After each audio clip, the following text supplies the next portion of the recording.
So wonderful to be here. Linda, I have a question for you. I'm sitting here. Okay, hi. I'm not attending this. I attend a class in Chicago where we just read wonderful poetry, so I don't write it. But my question is... Bless your heart for reading. I mean, that's what we all have to do first. It's wonderful. My question is, there's so many allusions of contemporary things that Marianne Moore wrote about, and you researched beautifully. How can we, or do we appreciate it the same when we don't have those connections? Thank you. You know, that's an enormously astute and important question, and it's one that comes up, I mean, for all of us as writers, because we want to, and it comes up as those of us who teach, comes up constantly. What is fair to sort of drop into a poem? Are there things that are going to make it expire, make it sort of its best before date really proximate, so that it can't endure? Because most of us don't have real fancy notions of, you know, writing for the future generations in grandiose terms, but we kind of hope the poems won't die, like, real soon. And so that sense of the sort of insider knowledge, topical allusion, especially, I mean, in Marianne Moore, they're highly abstruse. I mean, one might well have been a very literate person keeping up with current affairs and all the new developments in science and engineering, and not have gotten those allusions in time. I think two things about that. One, well, I mean, it's a really complicated, I mean, two practical things about it. One is that poems there has to be something that's available. There has to be something you love. There have to be built-in rewards for a first reading. Before anybody's doing all sorts of scramble to supply other stuff, there has to be pleasure. That is, if readers are going to bother to find out the other stuff, they have to want to bother to find out. Not because, you know, the artifice of now we're in a class, so you've got to come prepared next time. I mean, that just drops away in real life, and you got to want to. So there has to be immediate yield. There have to be things, hooks, handholds, stuff we can get. And then, I mean, I think about all poems, that the ones that matter in the world are ones that also keep working, so that they bear returning to. Now, another way, I mean, poems always make us think about temporality, what it means to live in the present, what it means to have a memory, what it means to share memory with other human beings, and literary memory, and all that sort of artificial memory, all that stuff. I would say that the nature of this seems to me to have changed some in my lifetime because of the internet. There's stuff we can find out in a sec. There's stuff, it's just easy. I mean, it used to be like really, you have to do really hard work to research things, to research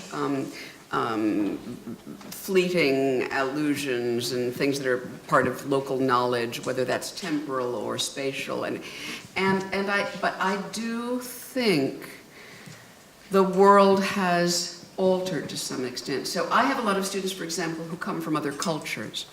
And you know, a student from a Bengali student who really, really wants to be letting the legacy of Urdu poetry enter her poems. So she doesn't want to have to explain everything, and she wants to use, you know, the occasional word from another language. Well, I think it's actually possible to do that with a different understanding now of what that's going to mean for a reader than it was when Marianne Moore was writing. She did go so far as to provide notes, right? They're witty notes. They tell us something. They're partly teasing, right? They tell us something of what we need to know and leave a whole bunch else out. But what I would say is that it's always a very complicated balancing act. And it is possible to simply overload readers with tasks to be performed so that readers are going to flee. or that a poem is just going to seem to have a real short shelf life. It's going to have been, great. It will have captured the spirit of the moment. It will capture sort of flavor of the week, da-da-da-da. And then it's just not going to live for human beings. So I think it's really got to be a double engine. Thanks for the question. We all sit with our phones and sometimes do look up words as we're reading. Thank you so much. Thank you.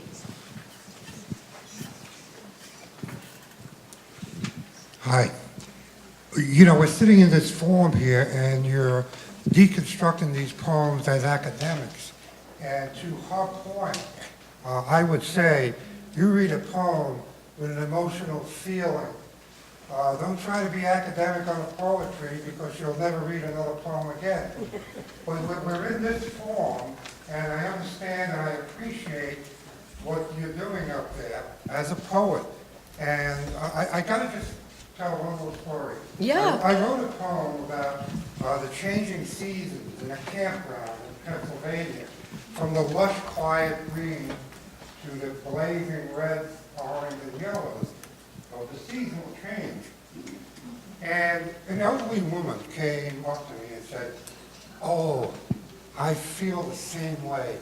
It wasn't until I was in my 70s that I finally came out and burst into a new life."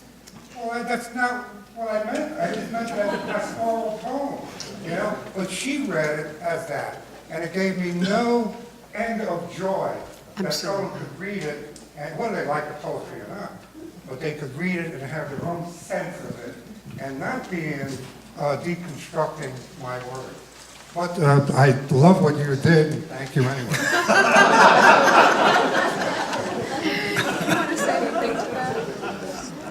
Well, yeah, I don't have a doctorate. I don't write articles. I haven't footnoted anything since I was a student. And if I had to footnote, well, they don't do footnotes anymore. They do some other kind of thing, I'm sure, some other kind of citationary Hypertext. process. Hypertext, yes. I don't do hypertext either. But I do think that what I was doing was deconstructing the poem, although I was only scratching the surface of that poem, because there's so much that's going on in those pentameter lines, in the words that are stressed, not even in the words that are rhymed, but the words that bear stress and the words that don't bear stress, and how those cadences add to the meaning. I don't think of that as an academic exercise. I think of that as spelunking in poetry, just finding out how this machine works. It's like being a mechanic and not ever really wanting to take the engine apart. I don't think not knowing how an engine works makes driving any less pleasurable, but I do think if you're going to be a mechanic, you need to know how that machine works, and I just enjoy making discoveries, uncovering things. Well, I applaud you for that. I have no problem with that. I'm just saying that in this form, we shouldn't take it as all poetry as academic and deconstruct a poem, because then it takes away from, I think, the message that Marion Moore, who, by the way, wrote a lot about the Brooklyn Dodgers also, she wasn't all out geometric, so that's part of it too. But I thank you. I mean, it's great. I'm here because I'm in South Florida, and there's not many places where I could come to listen to this. So. I used to get in arguments with the late and wonderful poet William Stafford, who hated. I'd start talking about a poem. We were talking about an Auden poem or a Retke poem, I forget. And I was talking about what was going on here, and he was quite a lot older than me, 40 years older than I was at the time. And he finally said, "I hate what you're doing." And I said, "Geez, Bill, sorry." I mean, he was a great poet. I was a whippersnapper. And I said, "Sorry," and he goes, he goes, "It's like boiling a wristwatch to see what makes it work."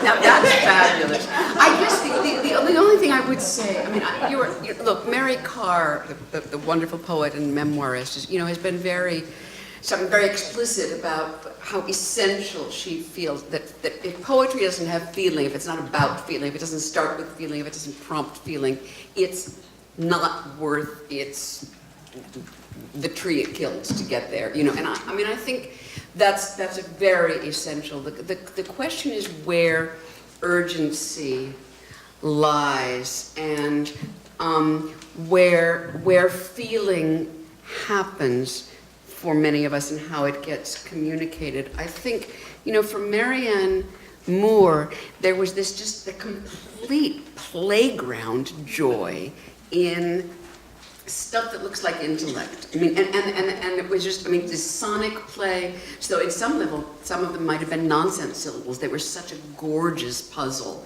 kind of just sonically. But for her, it's also, I believe, an ethic. So, so the, I guess I just wouldn't want to like bracket certain things as academic enterprises. I think I'm with Bob there that if it feels bracketable that way, then I failed to convey my point. I guess it was, I wonder a lot about where that thing we call the muse or intuition, or it just happened, or it came to me, or it was some other power, you know, where those moments come from, and what a poet can do to solicit getting surprised or getting ambushed by what happens in a poem. And I feel like if I see Marianne Moore doing certain things, so she's setting up the condition at which something can like happen, she didn't pre-plot, that's kind of magic. You know, that's actually magic for me. It's got that sort of mechanics, you know, how can I do that stuff? But also for me, it's part of the profundity of the aesthetic experience, that's all. Thanks for that question. Others? Thanks. Over here. Hello? Over here on the other side? Yonder. In the back. Hi. This is a question for you, Linda. First, thank you for talking about Marianne Moore, because I love her work, but also because it's nice to hear the work of a woman poet discussed. And I guess my question is, I would just ask you to comment a little bit on your view of gender and poetry. It strikes me that one of the things that Moore does is really brazenly display her intellect. And she doesn't confine herself to traditional gender roles of being nurturing or spiritual. So I'd just be curious to hear you remark on what you see as the contemporary state of poetry with respect to those gender issues. Thank you so much for that. I mean, I do think Marianne Moore is just tonic. She sort of moots, that's what I meant. Moots is something else. Well, mutes too, if I mean silent. She just moots the sort of gender stereotypes about this is appropriate, women are good at this, men are good at that. You know, it's nuts when you look at her. You can't assert any of those things. So I think partly her example for me is just heady, intoxicating, inspiring. I will never write like Marianne Moore. I'm not that brilliant, but it's not, you know, that's not my mode, but it's so gorgeous and liberating. You know, I think we're actually in a very good place in terms of, and I know there are still issues. I don't mean there are sort of like no politics left, or there are no gender issues left at all. And all my gorgeous friends in Vita, you know, who formed, I mean, they're doing wonderful stuff. But I do remember a period when I was in training still, when I was in a student at Iowa, and so it seemed this was mid-70s, there were modelings, there were women poets who were, had a kind of currency. All the editors, virtually all the editors were male. And there was a kind of pleasing to these male editors, these powerful men, kind of way of staging the female voice. that felt to me really claustrophobic. It made me crazy. It was about expected subject matter, it was about expected tonalities, it was not meant, you're not supposed to have mathematics in there and write Platonic philosophy. And I really think it's just shot open now. I think we're in a fabulous period, both for a spectrum of aesthetics in American poetry, just period, just stunning, but also in the porosity of gender roles and modeling. So, in my experience, I see reason for cause for celebration in every direction. I don't know what you think about that, Bob. I mean, do you have a sense of there's a mapping of gender in contemporary poetry that I'm missing? Not. I hope not. I think there's still some of that stuff that goes on. I had years ago a wonderful young poet at Warren Wilson who not too many years ago killed himself. It was heartbreaking. African-American gay Navy veteran by the name of Rodney Jack. Oh, yeah. And we had our first couple of exchanges from Warren Wilson in the mail, and his poems were remarkable. And I made a few changes, suggested a few changes, and sent them back and said, "You just send these to Poetry Magazine," which is where they appeared. And you can't find, there's a whole book manuscript of Rodney's that's sort of bound up in family now that we can't see, but those poems you can find on the Poetry Foundation website. And I remember, I'm only bringing this up because he was gay. And he came to me afterward at the end of the residency and he said, "Yeah, I was nervous about working with you." I thought, well, why? And he said, and this is embarrassing, it was embarrassing at the time, he said, "You're such a man's man." Hunt fish. He didn't mean anything by it, but what we wound up having was an extraordinary relationship, a teacher-student relationship and a poetry relationship. And I think that all of those, I think the porosity, to use Linda's word, I think is just increasing in every direction, and it's only good. And I hope it just keeps porosity-izing.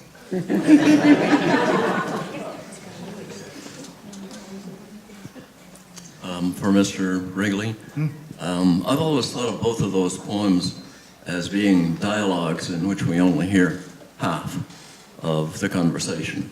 And I've asked students to recreate the poem that would be the other half. And I was talking about the auditor in Annandale as a judge, a cop, a community, whatever. And a student asked me, and this is my question, is it possible it's not them? Is it possible it's us, Annandale's wife, daughter, something?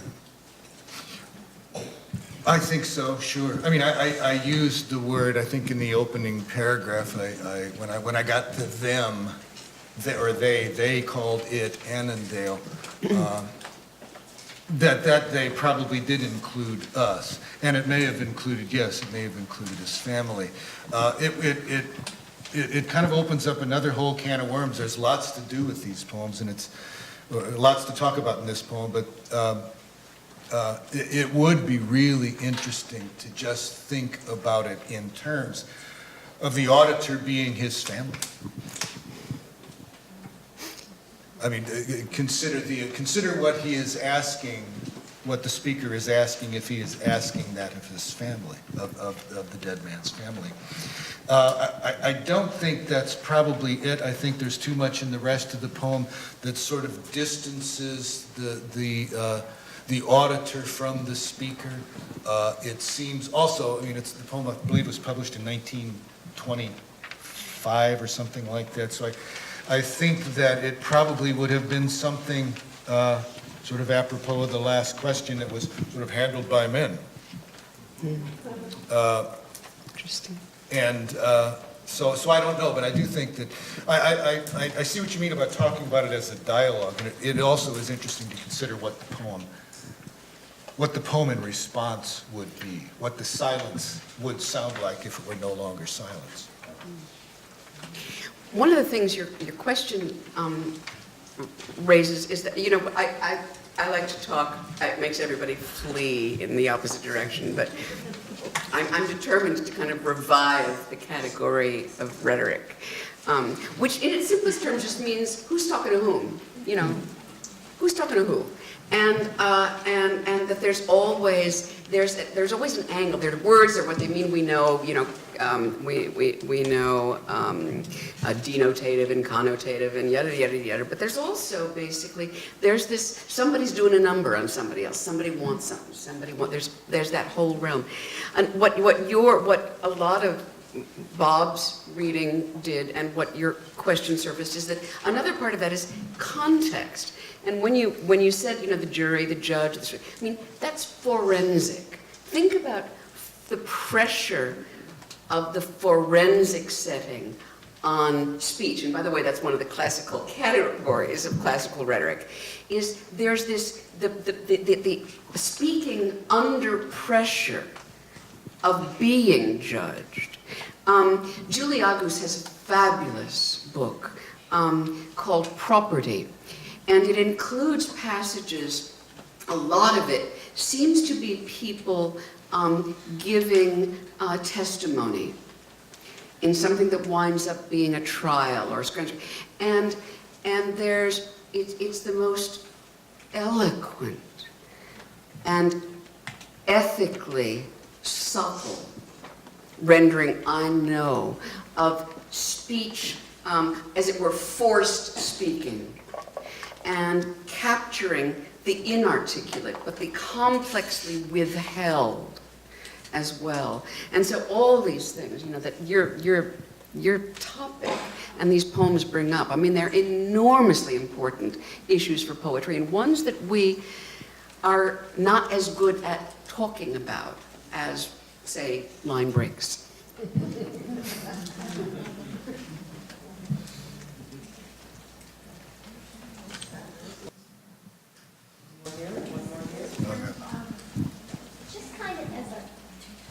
Hi, it's Lisa. Just kind of as a footnote or hyperlink to what you were saying earlier about extended mind, you know, everyone's familiar with elegant corpse, you know, the thing back, the salon, the thing where they would write down the pieces of paper and pass it around, it would become a thing, an you know, written thing. Recently, in the last couple of years, there was created in social media a thing called electronic corpse, where it would be posted in real time, one line.